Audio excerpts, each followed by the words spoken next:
Welcome back, Bulldogs. We are going to look at an assignment inside of your Canvas.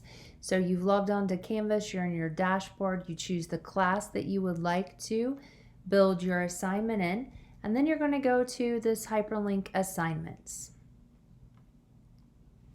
So inside of assignments, you can add any of, you see all of your previous assignments categories, and then you're going to click on Add Assignment, the Add Assignment button.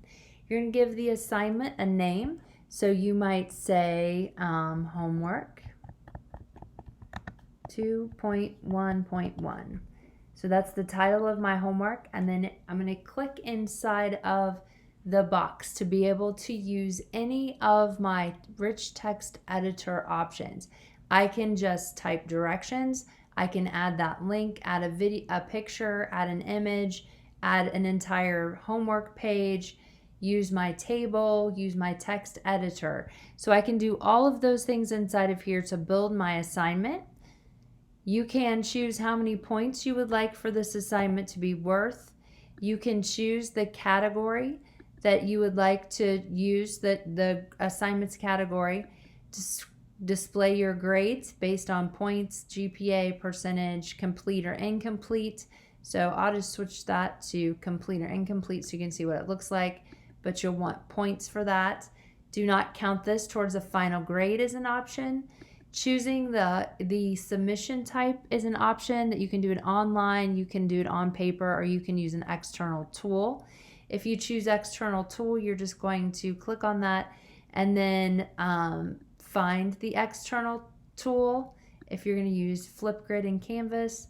And then if it's not loaded, you need to click the load the tool inside. And then you can choose how many attempts you would like. So limited or unlimited. So if you choose limited, you can give them 2, 3, 1 attempt. It's up to you.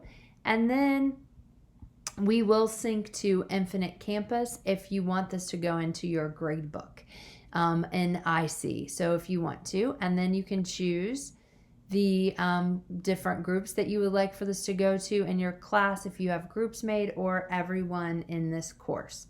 Then you can make it available as an assignment from a specific date and time, and then have it go away or be unavailable at a specific date and time. So then you're going to hit Save and Publish.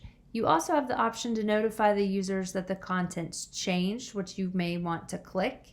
And then Save and Publish means that it's available to be seen. Save just means that you have it saved and you'll have to publish it later in order for your students to be able to view that. So assignments. Try that on your own.